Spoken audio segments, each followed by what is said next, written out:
occupying Ghana. Ghana is for Ghanaians. It doesn't belong to anybody. Ghana is for Ghanaians. And Ghanaians, we must stand up for our rights.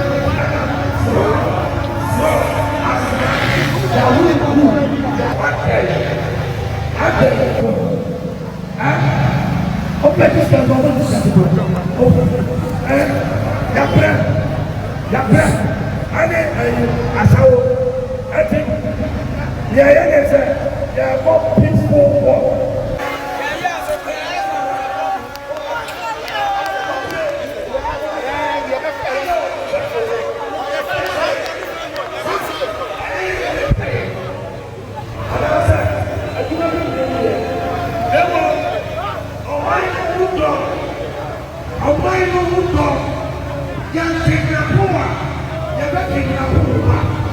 This gathering is very simple. We are Ghanaians, and at the moment, I think every Ghanaian, there's a trend going on out there that Ghana is not safe. There's a lot of kidnappings going on. As you can look behind me, just in the space of 2 weeks, we've lost about 8 of our Ghanaian brothers and sisters through kidnapping and then, circumstances which is very strange to understand. And at this point, we decided to come out to speak to our leaders that the kidnapping cases that is going on in Ghana is too much. We don't feel safe in our own country anymore. As Ghanaians, we heard there is a man from Nigeria claiming to be, according to the Ghana Traditional Council, he is claiming to be a king, and he was stamped as the self-acclaimed Igbo king. We as Ghanaians are very, very not happy with the way our politicians are quiet on this issue. The media is quiet on this issue.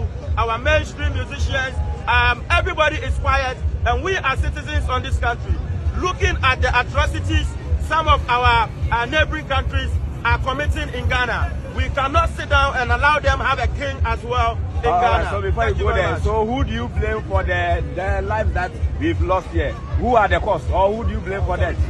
So we blame our authorities, we blame the Ghana Immigration Service, we blame the Ghana Police Service, because they see these things happening in Ghana and they overlook it.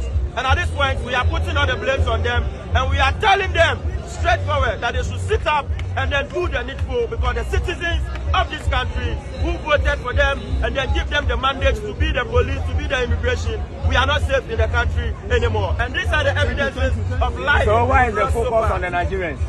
So the focus is not only on the Nigerians, the focus is on anybody that is in Ghana without proper documentation. We don't know what the person is doing, being it Nigerian, being it Nigerian, being it Cameroonian, being it Senegalese. But why, or the reason why you see more focus on Nigerians is because when you go into our database, most of the crimes that are committed by foreigners are Nigerians. So that is the reason why you see it to be something which is focusing on Nigerians. My brothers, make we calm down on this issue. The way we are taking this, we are taking it so far. Okay, this thing can never help Africa. We should be thinking of how to unite. We should be thinking of how to come together and unite Africa, not all this discrimination and fighting and hate. Let's look for a way we can come together and unite Africa and become one. Nigeria and Ghana, we are brothers. West Africa, for that matter. If you do this protest, they announce Nigerians to leave this country. It will affect this country in different ways. Nigerians owns a lot of big companies here in Ghana. A Nigerian man, mostly Igbo man, owns also this Access Bank. It's in Ghana here. If you go to Access Bank today, you see a lot of Ghanaians working there. A Nigerian man owns UBA Bank. It's in Ghana here. If you go to UBA Bank in Ghana here, you see a lot of Ghanaians working there. A Nigerian man owns, if I'm not mistaken, Zenith Bank. If you go to Zenith Bank today, you see a lot of Ghanaians working in the bank. So if you sack Nigerians, okay, and we leave the country, are we going to leave those companies for you, or we are going with the companies? We are going to fold the company. Do you know if Nigeria leave this country and fold those companies I just mentioned, and more of them? Do you know how many of your uncles, your sisters, your brothers that will lose job? Do you think you don't have Ghanaians living in Nigeria? We have Ghanaians living in Nigeria. I'm from Imo State. I'm an Igbo man. I have a lot of Ghanaians living in Imo State. I have a man, Nana, he's a teller. He lives in Imo State. I know where he stays. I know him till today. He stays there with his brother and family. You have two brothers there, and they're all living in Nigeria over there, doing their business. We have a lot of Ghanaians living there. Do you know when you push this agenda and they sack Nigerians, then the same thing will happen to Ghanaians living in Nigeria. Then they will lose their job and come back to Ghana. This will not help us as Africa. Let's think of how to unite ourselves and come together. Let's stop all this hate, all this hatred. It will help us.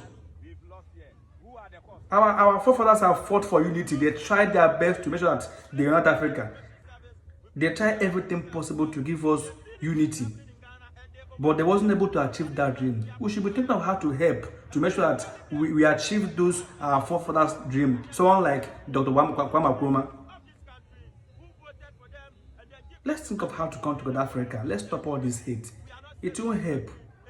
If you wake up tomorrow and hear that they have sacked the whole Nigerians, then you'll be clapping, you'll be happy. Yes, you have won. You didn't win anything.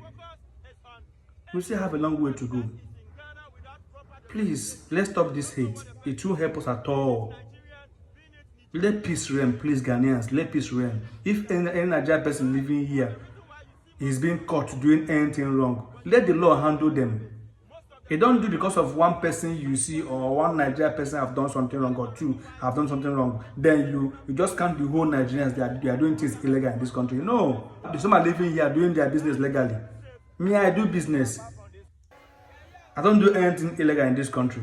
For example, please, let's change our mind on how to unite Africa, not this hate.